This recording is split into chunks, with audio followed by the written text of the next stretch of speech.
लोग सबका वापस से स्वागत है मेरे व्लॉग में। आज हम जा रहे थे कुंभ नहाने के बाद प्रयागराज से वंदे भारत एक्सप्रेस में बैठकर बनारस, जो कि बस 1.5 घंटे का ही सफ़र था। राधा को हमने सुला दिया था क्योंकि बहुत ज़्यादा रात हो चुकी थी। हमारा ट्रेन भी डिले था, वंदे भारत होने के बावजूद भी 3 घंटे लेट थी ट्रेन।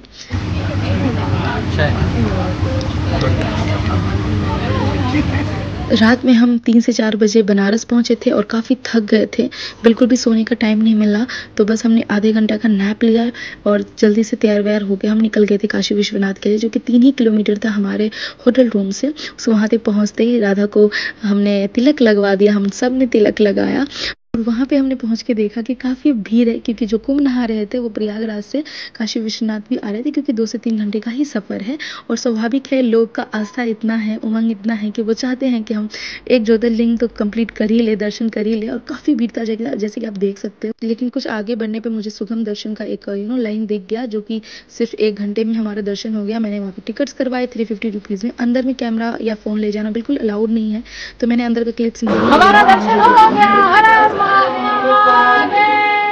तो हमें दर्शन 9-10 बजे के करीब मिल चुका था। और हमारा आज ही फ्लाइट था बनारस से ही 3 बजे के अराउंड। हमारे पास बिल्कुल भी टाइम नहीं था। और ये छोटा बच्चा वापस से बोला मैं बाबू को तिलक लगा दो, उसने लगा दो। काफ़ी छोटा था, काफ़ी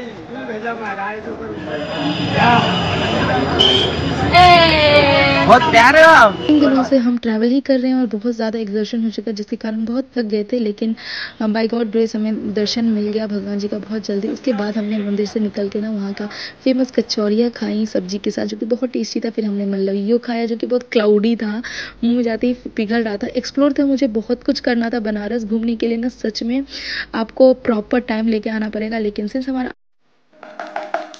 पार्वती का बना दे तो काशी विश्वनाथ जी के दर्शन के बाद हम आ गए थे अपने होटल रूम, क्योंकि हमें अब अपना कपड़ा भी चेंज करना था, साथ में पूरा पैकिंग करके एक साथ ही निकल जाना था। 80 घाट घूमने के बाद हम सीधा जाएंगे एयरपोर्ट में। ऐसा था कि जल्दी जल्दी सब कुछ कर ले। 80 घाट तो हमें पूरा जैसे तैसे ना घूमना ही था। हमारे पास बिल्कुल भी टाइम नहीं था और काफ़ी ज़्यादा भीड़ था। तो लोग हमें ये भी बोल रहे थे कि अगर आपका फ्लाइट है तो आप बहुत जल्दी निकल जाओ, क्योंकि आपको बहुत ज़्यादा ट्रैफिक मिलेगा। और एक्चुअली में ऐसा ही हो रहा था। मैं इतनी ज़्यादा नर्वस हो गई थी ना कि मैं ब्लॉगिंग नहीं कर पा रही थी। नर्वसनेस में पता नहीं मुझसे नहीं होता है, मैं कैमरा वैमरा छोड़ देती हूँ और मैं सिचुएशन के साथ बहने लगती हूँ। पर हम 80 घाट गए और एक तो वहाँ पे था कि आप सबके साथ घूम सकते थे, जिसमें 100 रुपीज़ ही लगता, लेकिन उसके लिए आपको 1.5 घंटे प्रॉपर चाहिए थे। लेकिन हमारे पास सिर्फ आधा घंटा था वहाँ पे एक्सप्लोर करने के लिए। तो हमने अपना पर्सनल बोट लिया, जो कि हाथ से चला रहे थे वो अंकल। उन्होंने 800 रुपीज़ हमसे चार्ज किया 15 मिनट्स या 20 मिनट्स के लिए ही। और काफ़ी मज़ा आया।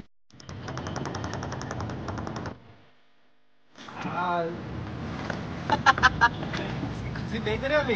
अभी रो रही थी। अयो सच बता रही हूँ, बनारस आना तो पूरा टाइम लेके आना, क्योंकि यहाँ पे बहुत चीज़ें हैं एक्सप्लोर करने वाली।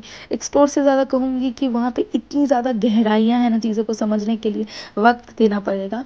बट बाय गॉड ग्रेस हमने महाकुंभ भी नहा लिया और उसके बाद काशी विश्वनाथ जी के दर्शन हो गए। तो इतना ज़्यादा खुशी हो रही थी, मुझे पता है, हम दोनों को पता है। और इतनी छोटी उम्र में मैंने अपनी बेटी को भी वहाँ पे नहलवा दिया, जो कि अब शायद लगता है कि हम इस जनरेशन में अब नहीं देख पाएंगे महाकुंभ इतना बड़ा वाला। तो मेरे लिए बहुत बड़ा एक्सपीरियंस था। तो इस चीज़ का मुझे हमेशा खुशी रहेगा। और दुख इस बात का है कि बनारस घूमने के लिए बहुत कम टाइम था। उसके बाद हमने जैसे तैसे अपना फ्लाइट पे बोर्ड किया। काफ़ी थक चुके थे, बिल्कुल भी मन नहीं कर रहा था हाथ में फ़ोन पकड़ के ये सब करने का। पर सिंस मैंने सोच लिया था कि इस बार मैं थोड़ा बहुत क्लिप्स ले लूँगी, क्योंकि मुझे डालना है यूट्यूब पे। तो बस जैसे तैसे कर रही थी। आँखों में नींद और खुशी भी था, लेकिन नींद था। और काफ़ी ऐसा था कि बैंगलोर जल्दी से पहुँचे तो आराम करेंगे। तो रात हो चुका था, क्योंकि डिले हो गई थी हमारी फ़्लाइट्स। 8 बजे हो गई थी, जो कि 5 बजे की थी। उसके बाद आते आते हमें 10-11 बज चुका था। घर पहुंचते पहुंचते तो हम बहुत ज़्यादा लेट हो चुके थे, मतलब समझिए बिल्कुल सुबह में पहुंचे। आने के बाद एयरपोर्ट पे आने के बाद हमने अपना सामान कलेक्ट कर लिया था, क्योंकि मम्मी ने वहाँ पे बहुत ज़्यादा सामान दे दिया था। तो हमारा हैंड लगेज के साथ साथ मेन लगेज भी हो गया था। बस आज के लिए इतना ही। वृंदा को देख के तब तक के लिए बाय।